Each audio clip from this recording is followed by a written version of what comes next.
नमस्कार दोस्तों। क्या आप जानते हैं, जब हमारे आसपास फ्लू फैलता है हमारे ऑफिस में या घर में, तो कुछ लोगों को उसका संक्रमण होता है और कुछ लोगों को उसका संक्रमण नहीं होता है। ऐसा क्यों होता है? जैसा कि आप सब जानते हैं कि आज वैश्विक महामारी कोरोना से संक्रमित रोगियों के संपर्क में आने वाले कुछ लोगों में इसका संक्रमण हो रहा है और कुछ लोगों में इसका संक्रमण नहीं होता है। कुछ में लक्षण पैदा हो रहे हैं, कुछ में कम लक्षण पैदा हो रहे हैं और कुछ में बहुत ज़्यादा लक्षण पैदा हो रहे हैं। ऐसा क्यों? जब स्कूल में किसी बच्चे को चिकन पॉक्स होता है तो उसका संक्रमण कुछ बच्चों में होता है और कुछ में नहीं होता है। ऐसा क्यों होता है?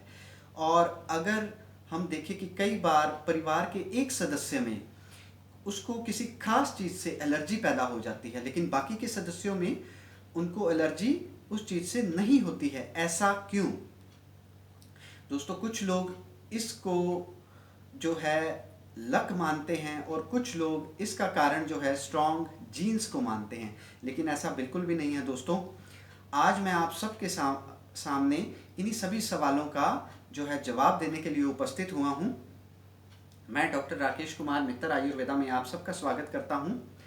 दोस्तों, इन सभी सवालों का जवाब जो है वो है हमारी स्ट्रॉन्ग इम्यूनिटी, हमारा स्ट्रॉन्ग इम्यून सिस्टम जो हमें इन सभी बीमारियों से बचाता है।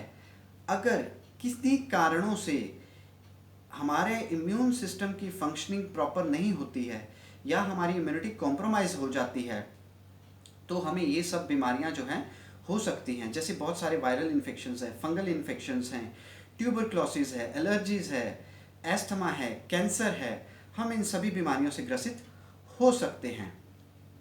दोस्तों, जब किन्हीं कारणों से हमारे इम्यून सिस्टम में कुछ डिस्टर्बेंसेस पैदा होते हैं तो उसके परिणाम स्वरूप हमारा इम्यून सिस्टम जो है या तो वो हाइपर एक्टिव हो जाता है या हाइपो एक्टिव हो जाता है या वो अपने सेल्फ को नॉन सेल्फ से डिस्टिंग्विश नहीं कर पाता है। इन सभी वजहों से जो है हमें एलर्जीज़ हो सकती हैं, इन्फेक्शंस हो सकते हैं और बहुत सारी ऑटो इम्यून डिजीज़ हैं। जब हमारे अपनी ही इम्यूनिटी जो है हमारी बॉडी के अगेंस्ट जो है काम करती है तो ये पैदा होते हैं।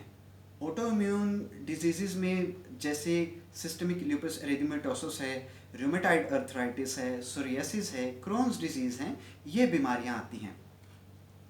दोस्तों, हमारे शरीर में जो है दो तरह की इम्यूनिटी काम करती है। पहले इनेट इम्यूनिटी जो हमें जन्म से ही हासिल होती है, जो बाय बर्थ हम में पैदा होती है। इसमें बहुत तरह के जो हैं एक्सटर्नल बैरियर्स होते हैं, जैसे हमारी स्किन है, हमारा जो नाक है, हमारा जो थ्रोट है या गला है, या जो हमारी गट है या जो अंतड़ियाँ हैं, इनकी म्यूकस मेम्ब्रेन्स जो है, यहाँ पे हमें जो है लोकल इम्यूनिटी जो है वो फर्स्ट लाइन डिफेंस का काम करती है। अगर हम किसी वायरस या बैक्टीरिया से इन्फेक्टेड होते हैं तो सबसे पहले जो है यहाँ पर ही इन वायरसेस या बैक्टीरिया के खिलाफ जो है लड़ाई शुरू हो जाती है। लेकिन अगर किन्हीं कारणों से यह इम्यूनिटी उन्हें जो है क्लियर करने में सक्षम नहीं होती है तो अदर एडवांस जो इम्यून मैकेनिज़म्स जो हैं, इम्यूनिटी के जो हैं, इम्यून सिस्टम के जो हैं डिफेंस मैकेनिज़म्स जो हैं वो ट्रिगर ऑन हो जाते हैं, वो एक्टिवेट हो जाते हैं। जो दूसरी तरह की इम्यूनिटी है दोस्तों वो है एडेप्टिव इम्यूनिटी, जो सारी ज़िंदगी हम में टाइम के साथ जो है पैदा होती है। समय के साथ अगर हमें इन्फेक्शंस होते हैं, चाहे वो बैक्टीरियल हैं या वायरल हैं या बीमारियां जो पैदा होती हैं, उनके परिणाम स्वरूप जो है हमारे शरीर में बहुत सारी एंटीबॉडीज़ जो हैं वो पैदा होती हैं और टाइम के साथ जो है इम्यूनिटी पैदा होती है। अगर भविष्य में दोबारा हमें वो बीमारी जो है संक्रमित करती है तो हमारा शरीर जो है उसके अगेंस्ट एक्टिव हो जाता है और हमें जो है सुरक्षा प्रदान करता है।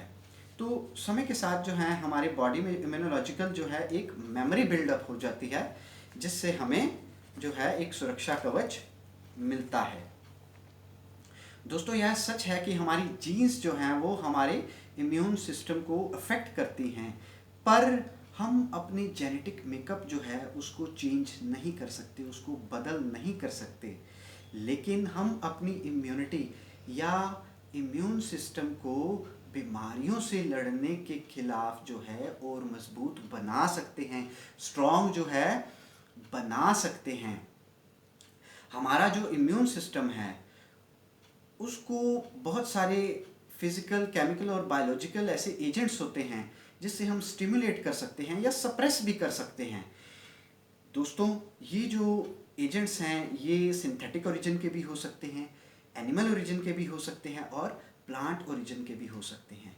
हमारे आयुर्वेद में बहुत सारे ऐसे प्लांट ओरिजिन के द्रव्य हैं, ऐसी औषधियाँ हैं, ऐसे रसायनों का वर्णन किया गया है जिनका हज़ारों सालों से हम इन बीमारियों से लड़ने के लिए उपयोग कर रहे हैं और अपनी इम्यूनिटी को बढ़ाने के लिए भी उपयोग कर रहे हैं। आज हमारे देश में ही नहीं, बहुत सारे और भी देशों में बहुत सारी ऐसी बीमारियां हैं जैसे कि एड्स है, ट्यूबरक्लोसिस है, कैंसर है, लीवर के बहुत सारे रोग हैं, ऑटोइम्यून डिजीजेस जो मैंने बताए हैं ये हैं। इनका सफलतापूर्वक जो है इम्यूनोमॉड्यूलेशन और इम्यूनोस्टिमुलेशन के माध्यम से जो है इलाज किया जा रहा है। दोस्तों, जब हम अपनी इम्यूनिटी को स्टिमुलेट करते हैं तो इम्यूनिटी को स्टिमुलेट करने की इस प्रक्रिया को ही हम इम्यूनोमॉड्यूलेशन कहते हैं। इसी आयुर्वेद के सिद्धांत को आधार बनाकर इन्हीं आयुर्वेद में उपस्थित जो द्रव्य हैं इनका उपयोग कर कर आज पूरे देश में इम्यूनोमॉड्यूलेशन और इम्यूनोस्टिमुलेशन से कोरोना से ग्रसित रोगियों की चिकित्सा की जा रही है और इसके बहुत ही सकारात्मक नतीजे हमें देखने को मिल रहे हैं। दोस्तों, इम्यूनिटी एक ऐसा विषय है, बहुत ही वास्ट विषय है, बहुत ही वास्ट टॉपिक है जिसके बारे में बड़ी लंबी चर्चा की जा सकती है, लेकिन मैं अपना वीडियो बहुत लंबा नहीं बना रहा हूँ आज।